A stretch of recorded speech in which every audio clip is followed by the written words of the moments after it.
All right, everybody, we're going to go ahead and get started. Welcome to Corporation LLC's Secret Strategies for the Food Truck Industry. How many of you already have a corporation or an LLC set up? Okay, good. Good chunk of you. Okay. And the rest of you are set up as a sole proprietorship, is that correct? Okay, very good. Okay, so let me give you a quick rundown on what we're going to cover today. In the advanced section, we're going to cover multiple corporation or multiple LLC strategies when it makes sense in the food truck industry to have more than one corporation or LLC. We're also going to cover how you can legally transfer up to $250,000 of personal expenses over to your business, and I'll give you a couple examples of that. And we're also going to go over business credit secrets. I'm going to tell you how you can more efficiently build business credit underneath your corporation or LLC to expand your food truck business. So this is the advanced section of my presentation. But what I want to do, because I always get asked this question, which one is best, C Corp, S Corp, or LLC? I want to spend just a couple of minutes giving you a rundown on these. So for the small business owner, especially the solopreneur, typically I like to recommend an LLC. And there's a reason for that, okay? There's a couple reasons why I prefer LLCs to corporations. If you have a corporation, it's not a bad thing. There's just a couple of extra steps that you'll have to take. So with an LLC, it's a less formal business entity, so there's less paperwork. Corporations were set up to have multiple investors that don't know each other and multiple business partners. And because of that, even if you're the only shareholder, if you're a solopreneur, you have to hold meetings with yourself to give yourself permission to do any major actions such as taking on a loan, opening up a bank account, switching CPAs, okay? So that's not a bad thing. It's just a little bit extra work. So I like to say go for an LLC because there's less formalities. It's a lot easier to manage. And they're more versatile. Here's what's great about LLCs is that you can choose to be taxed as an LLC, you can choose to be taxed as an S Corp, and you can choose to be taxed as a C Corp. So it gives you the ability to move around with how you're taxed by the IRS without shutting down your entity and forming a new one, okay? So let's talk about that a little bit. If you are making less than $200,000 in profit, it usually makes sense to have your LLC taxed as an S Corp. Does anybody have their LLC set up that way currently? Okay, one of you do. This is something you're going to want to talk to your CPA about to see if you're ready to be taxed as an S Corp. Now, why would you want to do that? If you're a single member LLC, you're getting taxed as a sole proprietorship. And what that means is that every dollar of profit is getting subject to payroll taxes. 15.3% is payroll taxes. That's what goes to Social Security and Medicare. And if you have your LLC taxed as an S Corp, you can pay yourself a small paycheck and the rest comes as a business profits, basically, and it's not taxed in the same manner. So talk to your CPA about whether it makes sense for you to have your LLC taxed as an S Corp. So you get to split it between a paycheck and a business distribution, okay? Once you get over $200,000 in profit, you want to talk to your CPA about having your LLC possibly taxed as a C Corp. Some instances it makes sense because the C Corporation has a flat tax of 21%. And an S Corp is taxed at the individual rate, which can go all the way up to 37%, okay? So these are all decisions that should be made with your CPA because your CPA knows your entire financial situation, okay? So these are questions that you can take to your CPA and see what you think as far as being able to change your entity around so that you can get the most tax benefits. Okay, so let's move on to the advanced section here. So this is the part where I talk to you about how you can get the most out of your corporation or LLC. How many of you have a smart TV at home? Okay. So smart TVs, a lot of people just use them for watching TV, but they do a lot more. What are some other things that smart TVs can do? Yeah, they can stream, right? You can cast your phone. You can screencast your phone to the TV. So if you're looking at photos or showing photos from your trip, you can cast it to the TV. You can also use Bluetooth to play music from it. You can give presentations. You can hook up your computer to it, okay? So if you're just using your smart TV to watch TV, that works, but there's a lot of other things that you're leaving on the table, and corporations and LLCs are the exact same thing. So what I want to do is I want to share with you a multiple corporation strategy or LLC strategy that you can use to help further protect the assets. So let me show you how this works. How many of you have more than one food truck currently? Okay, a couple of you. Very good. So let's talk about how this works. How many of you are planning to get more than one food truck? Most of us. Very good. So here's what you do. You take corporation or LLC number one, and you make that corporation own your food trucks. And what you do is you lease or rent those food trucks to corporation number two. Now, corporation number two owns no assets, but what it does is it signs the agreement with the location, and it also serves food to the customer. Okay? So the reason for doing that, the reason for having corporation number one own the food trucks and lease them to corporation number two is in case you get one of these, somebody gets food poisoning, or the location says that you cracked their cement and you're liable for it. What happens is they're going to try and sue corporation number two, and look what happens to corporation number one. Okay? Only thing that corporation number two owns is the bank account. And you want to try and drain that as soon as you can whenever money comes in and disperse that money so that there's nothing that someone can take in a lawsuit. Okay? Does that make sense to everybody? Okay, good. Now, a lot of people ask me, why would I want to do this if I have a liability insurance policy? Every insurance company has a position called an insurance adjuster. What is the sole job of an insurance adjuster? To make sure that you don't get paid. They come in and say, okay, well, you broke this rule, or there's this weird loophole that exists, so we don't pay you, or they try and get it down as low as possible, right? So what this does is this works in addition to your liability policy. And it makes it a lot harder for someone to come after your personal assets, because that's really what we're dealing with here. Here's a good one. Now, if you have a truck that tows a trailer or that's related to your business, oftentimes people have that already owned by your business. But you can take your personal vehicle and lease it to your business, okay? I learned about this because I made a mistake. My first business, I was 21 years old. So I was flying by the seat of my pants. And what I did is I made the mistake. I wanted to be able to write off all of my auto expenses. And so what I did is I sold it to my business. And I thought that was a good idea. And I could write off all the expenses in relation to it. But what I found out is that as soon as I went to get insurance on it, the insurance company said, oh, this is a business policy. There's a lot more risk in business. So they tripled my insurance, which wiped out any tax benefit I got. Okay? So I went looking for a new way to legally do this.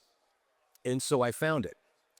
And the way it is, it's even on the IRS website. You lease your personal vehicle to your business. And what that does is it allows you to write off the expenses in relation to your vehicle, but it doesn't up your insurance. And here's something else. If you get in an auto accident and you're sharing information and they see a company name on the registration, all of a sudden they start developing medical issues and back pain in relation to the accident, right? But if it just has your personal name on it, nobody knows that you're leasing that vehicle to your business except for you and the IRS. So you can avoid the mistake I made and also be able to write off those expenses. Take a look. This is a real client example right here. So this client was able to write off $4,800 in lease payments, car insurance payments, maintenance and gasoline, even car washes, oil changes, tires, okay? Look at this. Total expense that was shifted over to the business legally was $10,000, $300, okay? So that's a really good way to move your personal vehicle expense over to your business. And to make this legal, you have to report the personal gain that you're getting on the personal side. Nobody does this. I do it because I like to sleep at night. My accountant says I'm crazy. He goes, you don't need to do that. If you get audited, you have all the stuff you need to have your car leased to your business. But if you want to make it to the letter of the law, you figure out what percentage of the time you use it for business and for personal. My car, I only use it 20% of the time for personal. The rest is I'm driving around meeting clients and things. So if you want to be by the letter of the law, report that gain on your personal tax return. My accountant says that nobody does it and they usually get away with it. So that's a choice between you and your accountant, your CPA. Let's talk about how to set this up. All right, so what you have to do is you have to figure out the lease value of your vehicle. This is on the IRS website, and it'll tell you how much you're allowed to cover on the lease payments. You have to create a lease agreement, pull a template online. It doesn't have to be the correct one. Just get one that's a good lease agreement for autos that works in your state. Make sure you list a clear monthly payment and a clear lease term. The IRS allows you to hold a lease value on a make model vehicle for 4 years. So if you keep a car for longer than 4 years, you're going to have to reevaluate it after 4 years. So don't do it longer than 4. Or if you buy a new car, you can just start over. Okay, so that's a really good way to move your vehicle expense over to your business. Let's move on. You can get your business to pay for your retirement account. Let me ask you a question. What's better, IRA or a solo 401k? Any guesses? Yell them out. I want to hear them. Solo 401k? IRA? Okay, let's find out who's right. For a single person, the maximum you can contribute if you're under 50 in 2025 is $7,000.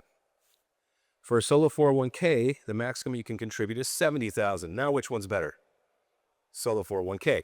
But here's the thing. If you have enough money, you should invest in both.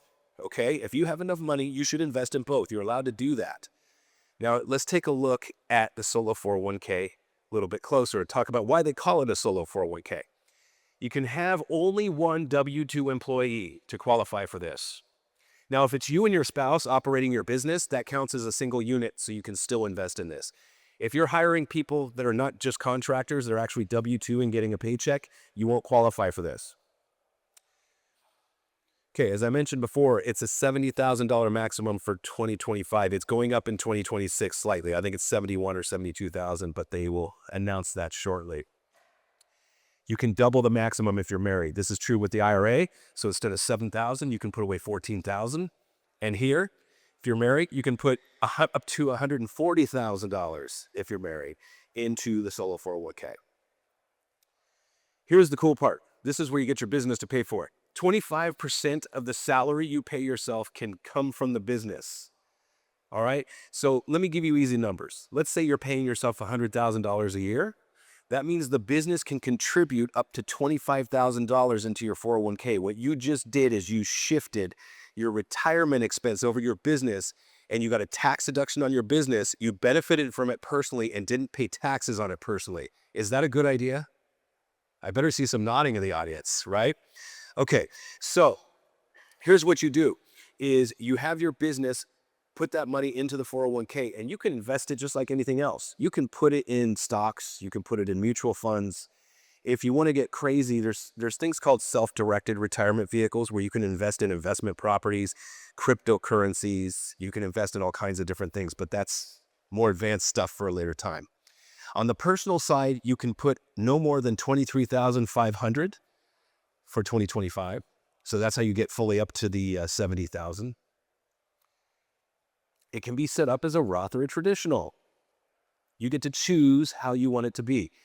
I'm not going to spend a lot of time on Roth or traditional, but I'm going to give you my take on it. Traditional is an older way. It's when people would work a corporate job for 40 years with the same company and they were earning a high salary, and by putting money into their traditional IRA, they could deduct it from their high earnings, thinking that they were going to be poorer when they retire or because they're not making that corporate income anymore. The Roth came along, and it's for entrepreneurs, people like us, where we're running a business and we're socking away money, maybe buying investment properties because we're betting that we're going to be richer when we retire. And the difference here is the Roth, if you choose to be taxed as a Roth for your IRA or your 401k, is that you pay taxes on the money now, and all of the growth that you experience is tax-free. So you will not be taxed when you pull your money out. If you wait until retirement age, you won't be taxed on your Roth if you pull it out. So I'm betting I'm going to be richer when I retire. So all of my retirement is in Roth.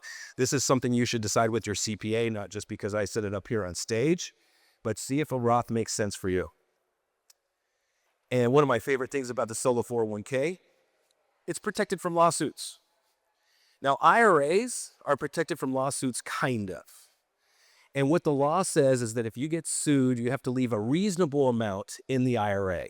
Now, what's reasonable? That's up to the judge. Is reasonable 50%? Is reasonable 80%? I don't know. I want to keep 100%, so I have most of my retirement money in a solo 401k. Here's the cool part. You can borrow against it. Now, with a Roth, if you put money into a Roth account, depending upon the bank you use, it's after-tax money. So if you take out what you put in, a lot of the time you can get it out without a penalty, right? Now, check with your bank before you do this. You can't take out any of the gains without a penalty, but with a Roth, you can take out what you put in. So I tell people, put as much money as you can, because you can pull out what you put in if there's an emergency, or you can borrow against it. Instead of taking money from the bank where you're paying interest to the bank, you're paying interest to yourself. Your investment is continuing to grow, and you were able to pull money out against it. So solo 401ks are a great option if you qualify. That's one way that you can legally transfer up to $140,000 if you're married, $70,000 if you're single, over to your business. How many of you have kids? Okay. So I'm a big fan of child labor. You can put your kids on payroll. And this is what you can do. Have your kids, depending upon their age, this works best for kids that are 7 or 8 years old, all the way up to 20. The thing is that it's better if they're not working a job already. Because if you have a 15-year-old or an 18-year-old that might be working a job, or if they're in their 20s, they might be making too much money for this tactic to make sense.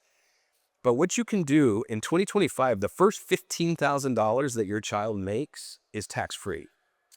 So if you have many kids, you can put them on payroll, and they have to be doing something for your business. They can be doing janitorial work. They can do filing as they get older. They can do data entry, or they can go to, the location with you and work for you. And you can issue them a paycheck. And what you're doing here is the expenses that you're already spending on your kids with after-tax money, you can now make it an expense to your business. And so what happens is that if they're on payroll, you control that money. If you want to just give it to them for working and let them spend it as they do, totally fine. You can do that. But you can actually play in an advanced way. You can help them buy their first car. I have a client that did this and told their daughter, they say, listen, I will match whatever you save for your car. So if you save $5,000, I'll give you $5,000. If you save nothing, you get nothing. So it motivated her to save money for her car. But this is a way that you can transfer helping your child purchase their first car over to your business by having it come through a paycheck. You can control that money if you want in a bank account, or you can give it to them. You can help pay for their college education. Imagine your business tax-free paying for your child's college education.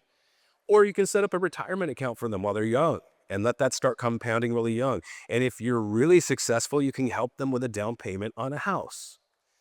So remember, to make this legal, your child has to legitimately be doing something for your business, right? Is the IRS going to come out and make sure they're working every hour that you report? Probably not, but they have to be doing something for the business. This won't work as well if your child is already, if they're 21 years old and they're already making $40,000 a year at a job, it's not going to work as well. But if they're going to school and they don't have an income, this is a really good way to shift expenses for your child over your business and make it a tax write-off legally. Okay, let's talk about monetizing your hobbies, how to legally shift hobby expenses over to your business. And check my time here. Okay, good. All right. I have a really bad travel addiction. That's me in Petra, Jordan. It's one of the 7 wonders of the world. It's one of my favorite 7 wonders. That's me in Galapagos. I've been to over 100 countries. I take 4 to 5 international trips a year. I do this for a living, setting up corporations and LLCs and showing people how to get the most out of them. So I decided to figure out if there was a way that I could legally transfer the expenses for my travel addiction over to a business. And I found one after sitting with I am a business consultant. I'm not an attorney. I'm not a CPA, but I have an in-house CPA firm that I run all my crazy ideas by. And they will either tell me yes or no, or they'll say yes if you do X, Y, and Z. So I threw this one in front of them. I had this idea. I said, if I do this and this and this, can I write this off? So this is what I did. I wrote a book called International Travel Secrets. I talk about how I'm able to fly from Los Angeles to Europe for less than $200, right? And all the different tricks I learned from traveling. It doesn't matter if the book sucks. I wrote a book and it's generating income. I do have 4.5 stars on it, so I hope it doesn't suck because it's getting good reviews. I also created a journal where I came up with some travel quotes, put it on the journal, And here's the thing, this business is difficult. It's really hard on me because I have to go to these different foreign places, try all the food, and go on these tours for this business. It's really taxing and stressful.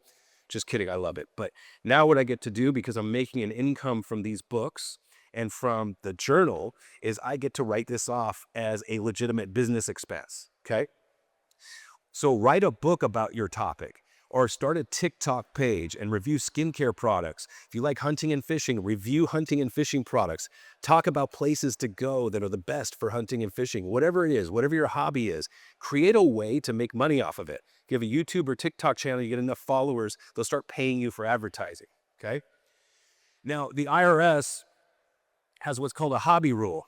If you're not making any money on your business after 5 years, they say this is a hobby and you can no longer take deductions from it. So you have to be making money, right? They're a little bit more forgiving after COVID happened, but just know that that's a possibility. So don't go crazy. Don't go spending $150,000 and then you didn't make a penny. You might get in trouble. But writing a book is a really good way to do it. Okay, so I told you there was a way to write off up to $250,000 of personal expenses to your business. Scan the QR code, put in your email. It'll email you a list of those deductions that you can take to your CPA. Some of them you will qualify for, some of them you won't. I promise I won't spam you. It'll just email you a copy of this. And I want to warn you, CPAs don't like to be told what to do. So they're going to say, you can't do this, or this doesn't work for you. Whenever you hear that, get a reason from your CPA. Because if they say you can't do that, it's one of two things. One is that you really can't do it, but figure out why. Why can't I do it? Well, you have this type of business and it's, you need to have this type, whatever it is. But if they say you just don't want to, what it means is the second reason. I don't know and I don't understand and I don't want to look stupid. Okay? So whenever you get a no from your accountant, say, no, explain it to me. I want to know why I can't do this. I want to know why my business doesn't fit for this, okay? Make sure your CPA is doing at least 50% business returns. I'd say 80% of my business clients are going to old Joe that they've been going to since they were 15 and working at Burger King, right? Old Joe might be a nice guy, but he may not be up to date on all the business trends. So you want to find a CPA that does more than 50% business returns. If you need a recommendation, I have a couple CPA firms I work with that work with mostly businesses. I prefer you to stay with someone that you know and trust. So hopefully you already have a CPA that qualifies. If you don't, let me know. I'd be happy to make an introduction. Okay, let's move on to the third aspect of my presentation, building business credit.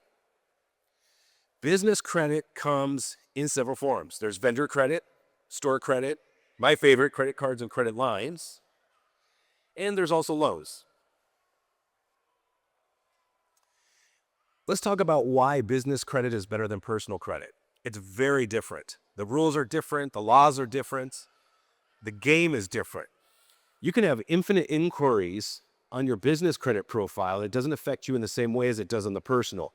If you get a bunch of inquiries on your personal credit profile, the bank thinks you're in trouble. And so your score goes down. And that affects your ability to get credit. You can also max out your credit lines on your business credit cards or business loans, and it doesn't affect you in the same way. On the personal side, they see you maxing out your credit lines because you made a responsible purchase for your business. They think you're in trouble, so they might close your card or raise your interest rates and your credit score tanks, right? Not the same in the case of business credit. My favorite is rewards. I am so ridiculous at tracking rewards. I have a different card for gas. I have a different card for restaurants. I have a card that pays me 10% back on Expedia. So when I do all my crazy travel, it gives me 10% back. And I have cards that send me deals. If you spend this much, we're going to give you up to 20% back in what you spent. Okay? So I didn't bring all my business credit cards with me today. I've got over $1 million in business credit. Here's a stack of cards. This is probably about a third of what I've got. Okay? And that's all a mix of that vendor credit, store credit, things like that. And here is one of the better parts of business credit. If you don't have a personal guarantee and you have a business venture that doesn't work out, you gave it the old college try, you can walk away from that debt simply by bankrupting your LLC or your corporation. Okay? Now, you should never go into business expecting to defraud the bank and do it on purpose. But most of us lived through 2008. And if you had a business at that time, a lot of people didn't survive. This allows you to bankrupt that and not put everything that you've built over your entire life. You can literally walk away from the debt if you were running a legitimate business and you don't have a personal guarantee on the credit. Now, if you have some people say, I have business credit. If you have a sole proprietorship, you don't want to build business credit under a sole proprietorship because every single thing that you have is personally guaranteed under a sole proprietorship. If you have a corporation or LLC, you can have it linked to the EIN and not your social security number if you build your business credit properly.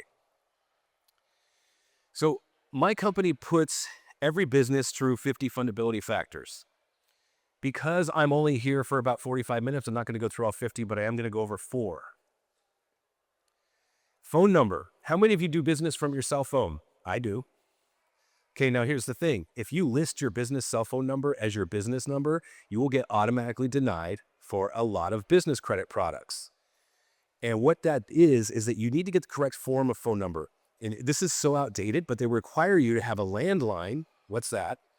They require you to have a landline or a voice over IP. There's a really good one called phone.com. It's only $15 a month. And the reason is it shows up as a real number. It's not flagged as a cell phone number.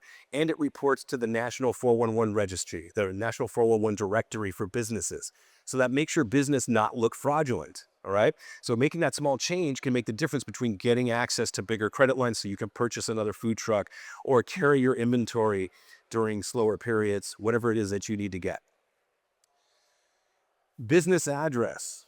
Now, a lot of us operate from our homes. How many of you do that? You have your business address as your home. Most of us, right? Because we don't want to spend money on a big office if we have a room dedicated or a desk dedicated. Once you get bigger, you might want to get a virtual address that actually is commercially zoned because it will actually show up as a red flag. There's a red flag icon in your business credit profile. If it's a residentially zoned address, they consider it a potentially fraudulent business or a business is not being taken seriously. So that can get you automatically denied on some business credit products, or it's going to drastically raise your interest rate. Okay, here's a big one. It's important to have a website, even if it's a single page, even though probably most of your customers aren't going to your website. It's important to at least have one set up. And the email address is equally as important. How many of you have abcenterprises@gmail.com? Any of you have that? Okay, a few of us did it. I did it for a while too. Spend the $12, get a domain name, and set up an email account. It's not that hard. Have someone help you do it, but it's going to make you look more professional to your vendors. It's going to make you look more professional to the locations where you place your food truck, and even your customers who want to follow you around. Spend that money. It's so worth it.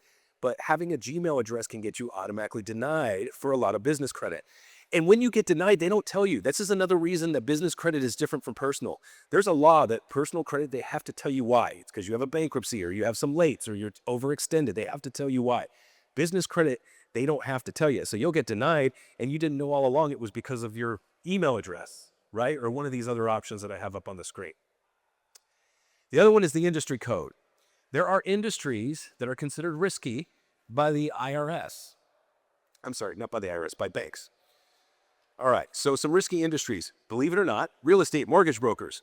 The reason is that when there's a market downturn, it lasts for several months. It's not just a seasonal thing, like, oh, it's slow in the wintertime, right? So they don't like lending money to real estate agents or mortgage brokers. Then there's several others for obvious reasons. You know, one's not approved federally, but it's approved in some states, all these different things. So there are a lot of them where they're considered more risky, where they won't lend or they're going to do higher terms. So you play with it a little bit. Here's a client that we had that was a real estate agent. Banks consider him risky, so he wasn't able to get any business credit. One of the biggest pieces of his business was property management, because he would help people buy investment properties and then he would manage them for them and he would take a fee, and he was actually really successful at it. So we recoded his business as property management and he got $350,000 in 5 months, started buying investment properties himself. Okay.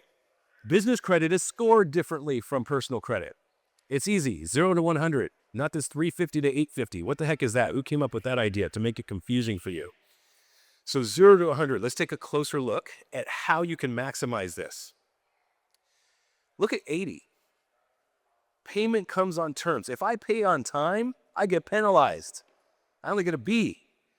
If I pay on time, I can only get an 80. 80 is not a bad score, but I have to pay early, 20 days sooner than the due date to get a 90, 30 days sooner than the due date to get 100. Do you know that most credit companies don't even send their invoice out within that time frame? So if you want 100, I've done this. I've spent money, I log how much I spent it, I pay it off the 30 days in advance to get that 100. Now, if you're lazy and you don't want to track it, 80's fine. You'll get good terms, you'll get good credit lines, right? You'll get a good interest rate. But if you want the really good stuff and you want to work a little bit harder, pay the stuff off early if you have the money in the cash flow. Okay, and they don't tell you this. This is not public knowledge, right? So pay your business debt off sooner and it will report you'll get a higher score. Okay, start with the end in mind. What do you want to use business credit for? Most people use it for startup costs. That's a good reason. Equipment and working capital. But this is the advanced section of corporations and LLCs. So we're not going to use it for that stuff. We can, and you probably do. That's okay. But think about using business credit for this stuff, for expansion, for buying new food trucks, for marketing. Business credit is great. He talked about business credit at 0%. Getting business credit at 0% is great for something like marketing, because when you get someone to do paid ads, you don't start getting customers on day one. You might not even get customers on day 30. It takes 60 to 90 days for them to tweak the algorithm for it enable to pay off. Imagine if you could front load that marketing expense, and then by the time the 0% has expired, you started to get customers and you can pay it off. Whenever you use 0% credit, you have to be responsible, because it takes, most of the cards will only give you 0% for 12 to 18 months, right? And that's not bad. If you divide the payments out over 12 or 18, I always like to pay it off a few months early in case there's a problem with a payment, because that's how they try and get you, is that if it's not completely paid off, they're going to charge you interest for the whole time. So you have to be very careful. But yes, you can use it to buy a food truck. If you have enough revenue, you can buy the food truck at 0% as long as you pay it off in the 12 to 18 months or refinance it. Imagine if you could bring that balance down on the new piece of equipment over that 12 or 18 months. Then you refinance that piece of equipment at a smaller amount at a higher interest rate at that point. But it's a really good way to leverage debt if you pay attention and do it responsibly. If you let things slide and you're not good for details, 0% credit's not for you. But if you pay attention and you use it in your favor, you can actually make a lot of money with it. I have clients that actually use business credit for investments. How many of you own rental property or are thinking about it at some point in time owning rental property? Okay, good. If you use business credit to purchase a rental property, there's no lien on the property because it's not a mortgage. So you own that property free and clear. You still owe the bank, and you should never borrow business credit to buy a property with the intention of not paying that loan back. But what it is theoretically is if the business got in trouble several years down the road and the property is not owned by the same LLC, the bank really couldn't do anything. But you always, whenever you borrow business credit, you want to make sure that no matter what investment you buy, with the normal income you have, you can make those payments. That's the responsible way to use business credit. If you can't afford those payments on its own, don't use business credit for these purposes. Okay, here's the fun one. You can actually use business credit for asset protection. Let me show you how. So what you do is you have your corporation or your LLC lend money to you as an individual. And because your corporation is essentially acting as the bank here, you can put a lien on your house. So why would you want to do that? So again, you build business credit, pull the money off the credit line, lend it to yourself so there's a real transaction, create a loan agreement, put a lien on your house. Because if your house has grown in equity and someone slips and falls, they can sue you and then put a lien on your house to take that equity from you. Or if you get in a car accident, they can sue you and put a lien on your house to take that equity. Now, right now, your mortgage has first position. If your corporation or LLC lends money to you, you'll be in second position, right? And if someone sues you, they'll be in third position. So if you sell your house, they get screwed. If there's no money, they don't get paid, okay? So this is a way you use business credit to put a lien on your house. Then what you can do is you can transfer that money back, pay it off, leave the lien in place, and then you pay off the business credit and you're good. Or you can get super advanced and do this. You can take the money that you lent yourself and don't pay the loan back, lend it to your company. And now you know what you get to do? You become the bank in that deal, and you put a lien on all the assets in your company, okay? So this is a way, nobody talks about this. When they say form a corporation or LLC, it's because if you get sued in the business, it tries to protect you from taking your home, your retirement, your personal vehicle. This is a way that you can protect the assets in your business using business credit, because food trucks are worth a lot of money. The equipment you have is worth a lot of money. The inventory you have is worth a lot of money. If you put a lien on that stuff, that makes it that even if you get sued in your business, it's very difficult for somebody to come and take those assets. Is that a good idea? Okay, good. We're running out of time here. I always like to allow time for questions, but my airline had a really great idea to move my flight up 2 hours. So unfortunately, I'm going to have to run out of here right after this, but I want to go over some stuff that I brought for you. I have a book called Corporation and LLC Secrets. I brought several copies here. It sells online for $21.99 plus tax. With tax and shipping, it's probably going to be $25, $26. I'm giving it you today for 20 bucks. Not because I'm a nice guy, but because I don't want to carry around a lot of ones and change. So I'll collect Venmo or Zelle. I also have some cash if you need change. So that book I have for you today, if you'd like to take one home, it covers all the things that we talked about in here in more detail and more tactics in there as well. But since I only have 45 minutes, I didn't want to bore you with an 18-hour presentation. The book can do that for me. And so I used to talk about the hobby thing and the travel book, and people would get mad that I didn't bring the journal and the travel book. So I brought a few copies of these. For those of you who want to get all three, Christmas is coming. Give the travel book or the journal to somebody if you don't want it yourself. It comes at 53 plus tax and shipping. I'm going to give it to you today for 40 bucks. And I'll tell you a little bit about my company and what we do. So what we do is we do strategy sessions with people. So if you've got a corporation or LLC and we're like, hey, you want to look at some of these tactics on how you can build up if you want to see if you're a good candidate for business credit, or when it makes sense for your business to do the multiple LLC tactic that I showed you, we do strategy sessions. We form corporations and LLCs for businesses, and we help companies build business credit. And remember, business credit isn't just for supplies. It's for expansion, for investing, and also asset protection. So let's talk about what's included in our business credit package so you get an idea. We help you build up to $250,000 in business credit, sometimes more if you stay with the program longer. It's a 5-year program. We put your business through the 50 fundability factors before putting in your first application, which is why we get a 90 to 100% approval rating, most of the credit lines. You'll get access to our credit advisor team for 12 months. Typically, you only need them for the first 4 or 5 months, but we do 12 months because people get busy, or if you have a busy season with your business, we want to pad it a little bit. So you get 12 months access Monday through Friday. You can call them 10 times a day if you want. If you don't have a corporation or LLC, we'll include that. The only thing that I ask that you cover is the state filing fee. Typically, it's 50 to 100 bucks. Sometimes it's more expensive. Anyone from Texas in here? Okay, Texas is one of the more expensive ones. It's like 300 bucks. I think Maryland is like 500. Good. All right. You'll get a strategy session with me. You can go over and see which of these tactics actually works for your business. And if you bought a book today, I will credit you. If you end up buying the business credit package, I will credit you for the book that you buy today if you buy one.